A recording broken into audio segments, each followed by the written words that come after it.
ചായക്കാരനെ പറ്റി എന്താ പറയുന്നത്? ചായ സൂപ്പർ. നമ്മള് സ്ഥിരമായിട്ടുള്ള ചായ കൊടുക്കുന്നതല്ലേ. ഇവിടെ 3-4 ഗ്രീഷും ആ മിഷീന്റെ സൈഡിലൊക്കെ ഫിറ്റ് ചെയ്യാം. ഞാൻ മറ്റവരെക്കൊണ്ട് ഇറങ്ങി പോരല്ല. നിങ്ങൾ പിന്നെ ഇറങ്ങി പോകുന്നതാണ്. പിന്നെ hi friends, welcome back to our channel. ഇന്ന് നമ്മൾ റഫീഖ് നമ്മുടെ പോയിട്ട് റഫീഖ് കുറച്ച് ദിവസം തമിഴ്നാട്ടിലെ ബേക്കറിയിലൊക്കെ വന്നതിന് ശേഷം ഞങ്ങൾ ഒരു വീട് ചെയ്ത് കുറേ ദിവസമായി. അപ്പം ഇന്നലെ ഇപ്പോൾ ആഗസ്റ്റ് 15 ഒരു കൂടിയൊക്കെ ഉയർത്തി നമ്മൾ വന്ന ഉടൻ തന്നെ റഫീഖിനെ ഏൽപ്പിച്ചു. നമ്മളെ KFC ക്ലബിൻ്റെ പതാക ഉയർത്തൽ ആഗസ്റ്റ് 15 ഞാൻ റഫീഖെ ഒരു നിങ്ങൾ വന്ന ഉടനെ ഒരു ആഗസ്റ്റ് 15 ആയപ്പോൾ അതിന് പറ്റിയൊരു വീഡിയോ തന്നെയാണ് അപ്ലോഡ് ചെയ്ത്. അതിൽ ആ പത്രത്തിനെ പറ്റി പറയുന്നുണ്ട്. അതിൽ പത്രം അന്ന് ഈ ആഗസ്റ്റ് 15 സ്വാതന്ത്ര്യം കിട്ടുന്ന സമയത്ത് നമുക്ക് എന്താ പറയുക, അന്നൊരു പത്രങ്ങളൊന്നും അടിച്ചിറക്കാൻ അന്ന് ആ പത്രം പൂട്ടിക്കെടുക്കായിരുന്നൊക്കെയാണ് അതിൽ അല്ലേ? അന്ന് അതെ, അങ്ങനെ ഒന്ന് പറഞ്ഞു. അതായത് മനോരമന്റെ 1947 ആഗസ്റ്റ് 15 പത്രല്ലേ? അത് എന്ന് പറഞ്ഞാല് അന്ന് പിന്നെ തിരുവിതാംകൂർ ഭരണമായിരുന്നു കുറച്ചാൽ മുമ്പ്. നമ്മളെ ഇത് ഭരിക്കുന്നതിന് മുമ്പ് സ്വാതന്ത്ര്യം കിട്ടും. അപ്പൊ തിരുവിതാംകൂർ ഭരണത്തില് പിന്നെ അതിനെതിരെ സംസാരിച്ചുകൊണ്ട് മനോരമ പത്രം അയച്ചു കൂട്ടിയിരുന്നു. മനോരമ പത്രം മാതൃഭൂമിയൊക്കെ ഉണ്ടായിരുന്നോ? എല്ലാ പത്രവും കേരളത്തിന്റെ ഒരുവിധം പത്രങ്ങളൊക്കെ ആ സമയങ്ങളിൽ ക്ലോസിലായിരുന്നു. അന്ന് ഇത് കിട്ടിയില്ല. പിന്നെ ഇംഗ്ലീഷ് പേപ്പറും ഇതിലൊക്കെ ഇങ്ങനത്തെ സ്വാതന്ത്ര്യത്തിന്റെ ന്യൂസുകൾ വന്നിട്ടുള്ളത്. അത് ബ്രിട്ടീഷുകാർക്ക് അനുകൂലമായിട്ട് അല്ല, ബ്രിട്ടീഷുകാർക്ക് എതിരായിട്ട് ഇതില്ലാതെ അത് ഇവർക്ക് പറ്റിയില്ല. അന്ന് ബ്രിട്ടീഷുകാർക്ക് എതിരായിട്ട് ആ പത്രം അതായത് തിരുവിതാംകൂറിന് എന്നൊക്കെ അന്ന് ഒരു ചെറിയ അവസാന വന്ന ഭരണാധികളൊക്കെ ഏകദേശം ബ്രിട്ടീഷ് അനുകൂലികളായിരുന്നു. ആ ഒരു ഡേറ്റിലാണ് പിന്നെ അടിച്ചിറക്കണത്. അതെ അതെ, അത് അന്ന് അവർക്ക് ഇറക്കാൻ പറ്റാത്ത സങ്കടം കൊണ്ട് പിന്നെ അതായത് അതിന്റെ ഇത് കഴിഞ്ഞ അതായത് പൂട്ടിക്കെടുക്കുന്ന പിന്നെ തുറന്ന ഉടൻ തന്നെ 1940 വർഷം തന്നെ നവംബറിലാണ് പത്രം വീണ്ടും ആ ഡേറ്റ് വെച്ച്, അതായത് ആഗസ്റ്റ് 15 സ്വാതന്ത്ര്യം കിട്ടിയ അന്നത്തെ ഡേറ്റ് വെച്ചിട്ട് ഇറക്കണം അന്നത്തെ പത്രമാക്കി. പക്ഷെ പത്രം ഇറക്കുന്നത് അതിന് പിന്നെ ഒരുപാട് ശേഷങ്ങളൊക്കെയാണ്.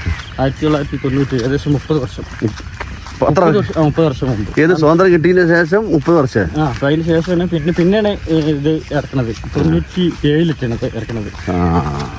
അതായത് അന്ന് അത് ഇറക്കാൻ കഴിയാത്ത സംഘടന കൊണ്ട് ആ രൂപത്തിലുള്ള ന്യൂസും കാര്യങ്ങളൊക്കെ റെഡി ആയിരുന്നു ഉണ്ടായിരുന്നു അവരുടെ കയ്യിൽ. അത് ഉപയോഗിക്കാൻ പറ്റില്ല. അതുകൊണ്ട് അതുപോലെ ഇറക്കി തന്നെയാണ്. അതൊരു വ്യത്യസ്ത രീതി തന്നെ കേട്ടോ. കാരണം നമുക്ക് പിന്നെ ഇനി വരുന്ന തലമുറകൾക്കൊക്കെ അതൊക്കെ ആഗസ്റ്റ് 15 ആണ് ആ പത്രം അടിച്ചത് ഇറക്കിന്നൊക്കെ ഉണ്ടാവും. അത് അങ്ങനെ ആ ഡേറ്റിലാണ് കൊടുത്തിട്ടുള്ളത്.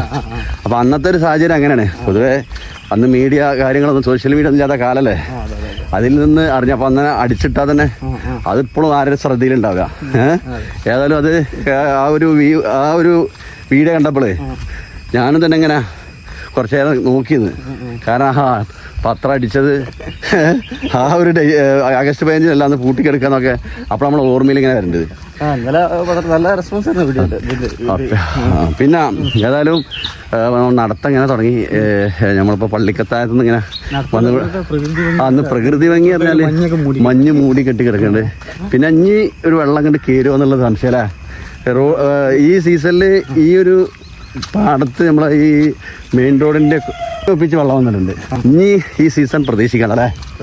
പറയാൻ പറ്റൂല. ഏതായാലും ഇപ്പൊ കൊക്കുകൾ പാറി പറക്കുന്നൊക്കെ നമുക്ക് കാണാം.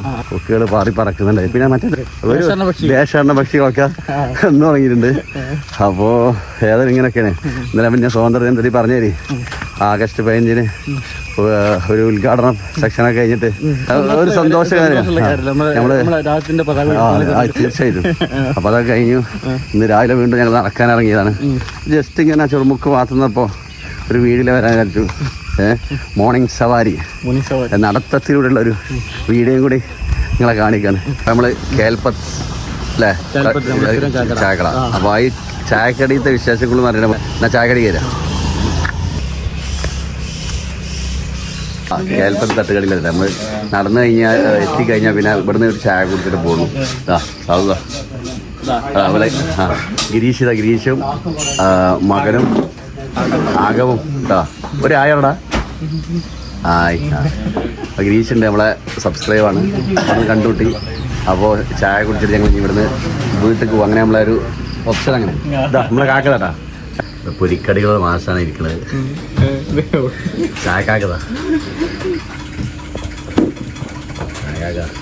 ഇതിപ്പോ എത്ര വർഷമായി? 11 വർഷമായി. നമ്മൾ നടത്താൻ തുടങ്ങിയിട്ട് ഇപ്പോൾ ഒരു 9-4 മാസമല്ലേ ഉള്ളൂ.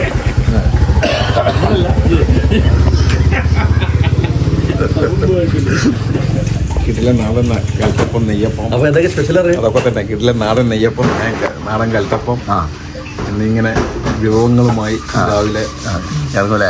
ബാക്കിങ്ങളുടെ രാവിലെ എത്ര ആളുകൾ വരലുണ്ട് ഇവിടെ? 50 എക്സവന്റെ മറ്റെന്താ ടീമിൻ്റെ ആ ടീമിനെ വന്നാൽ മതി, ഫുള്ളാവും. മോർണിംഗ് ബാക്കി ചായ ഒക്കെ അടിപൊളി ചായയാണ്. എന്നാ വന്നു നമ്മളെ മഹാരാഷ്ട്ര? എന്നാ ഞാൻ വന്നിട്ട് ഒരു മാസമായില്ലേ? എന്തൊക്കെയുണ്ട് കച്ചവട കാര്യങ്ങൾ? ഉഷാറല്ലേ? കുഴപ്പമില്ല, അങ്ങനെ പോകുന്നു. ലീവ് ഒട്ടോരണ്ട? ലീവ് കഴിഞ്ഞ് പോകാനായി. അവന്ന് മോനും കൂടി ഇറങ്ങിയാണ്. മോനെ പറ്റി രാവിലെ ഇങ്ങനെ ഒരു മോർണിംഗ് വാക്കി. അയ്യോ ഗിരീഷ് മകൻ എന്താ പറയാ? എന്തല്ലേ ജി ഇറങ്ങിയാടാ? മീൻ പിടിച്ചാ? ജ്യേഷ്ഠ മീൻ പിടിക്കാൻ പോയാ? ചൂണ്ടലിട്ട് ഇറങ്ങി. കാഷ്ടില്ലേ മറ്റേ ഏറ് ചൂണ്ടല്? അതിനെന്താ പറഞ്ഞില്ല? മറ്റേ എന്താ ഒരു കൃത്രിമ ഏരൊക്കെ എന്താ പറഞ്ഞല്ലോ? റൂളാ?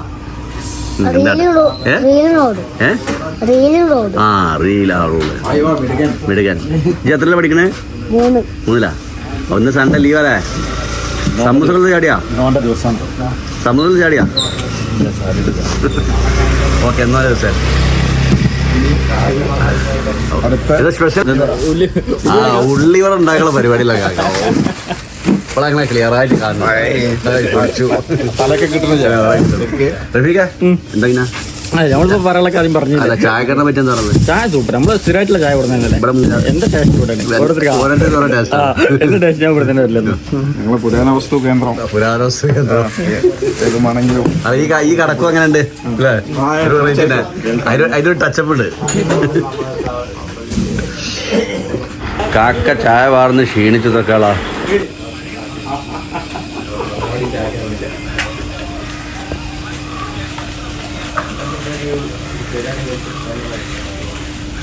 അപ്പോൾ ഓക്കെ, ഏതായാലും ചായക്കടത്തെ ആ ഒരു വീഡിയോ. റഫീഖ സമൂസ കുളത്തിൻ്റെ ഭാഗത്തു കൂടി ഒന്ന് പോയാലോ?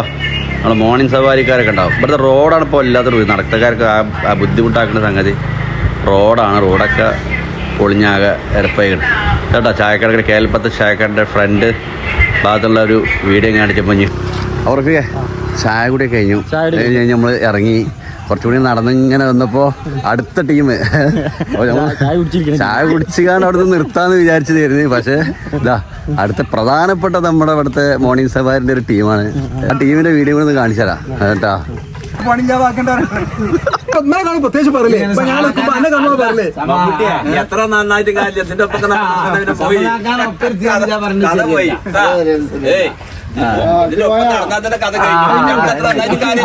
കാര്യമായിട്ട് പറയുമ്പോൾ സുബൈറാജ് പറഞ്ഞെന്താ ഹംസ വരണേ പടത്തോനെ ആ നോമ്പ് കഴിഞ്ഞിട്ട് വന്നാ പറഞ്ഞത്? സുബൈറാജ് പറഞ്ഞത്. അപ്പൊ ഇങ്ങനെയൊക്കെയാണ് ഇവിടുത്തെ വിശേഷങ്ങൾ. അത് വാട്സപ്പിൽ വന്നോളൂ. മോർണിംഗ് സവാരിയുടെ മെയിൻ ലീഡേഴ്സ്, അതായത് മോർണിംഗ് സവാരിക്കാരെ. ഇതിപ്പോ ഈ ചീനിമരം വലുതായിട്ടുള്ള അങ്ങനെയാ? അതിപ്പോ അത് പറയാൻ പറ്റൂല.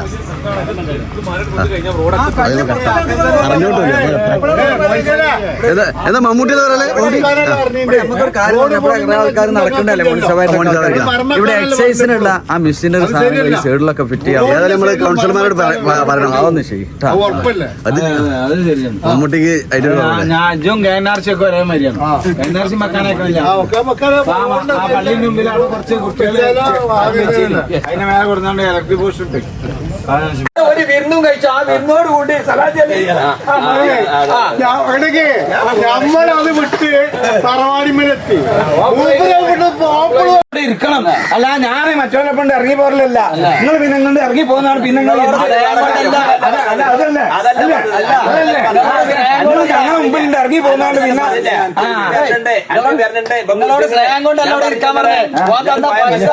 പിന്നെ പൈസ കൊടുത്തിട്ട് പോരാൻ പാടുള്ളൂ. എന്തോ ഇനിയിപ്പോ ഞാൻ കൊടുത്തില്ലെങ്കിലും അപ്പോൾ നമ്മള് എല്ലാം കഴിഞ്ഞു നടന്ന് എല്ലാ എന്താ പറയുക കേൽപ്പത്ത് കഴിഞ്ഞു, പള്ളിക്കെത്താൻ കഴിഞ്ഞു. ആദ്യം അവിടുന്ന് മറ്റേ പക്ഷികളൊക്കെ എന്താ കൊക്കുകൾ ദേശാടന പക്ഷികളൊക്കെ പറക്കുന്നത് കാണിച്ചു. അങ്ങനെ നടന്നെത്തി കേൽപ്പത്ത്. പിന്നീട് കേൽപ്പത്ത് ഹോട്ടലിൽ.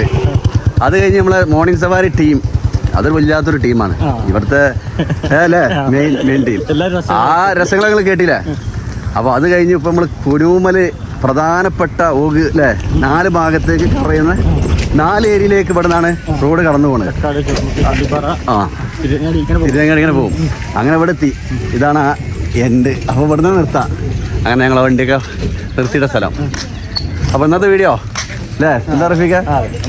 ഇന്ന് ഇവിടെ എത്തുമ്പോഴൊരു പ്രത്യേകത പറഞ്ഞാൽ കുറേ ചൂണ്ടക്കാരെ കാണാം. ഇന്നിപ്പോൾ ചൂണ്ടക്കാരില്ല, കാരണം പാടത്തെ വെള്ളം ഏകദേശം കഴിഞ്ഞു, തീരുമാനമായി. അപ്പോൾ എല്ലാവർക്കും ബൈ. നമ്മൾ അടുത്തൊരു വീഡിയോ ആയിട്ടുണ്ട്.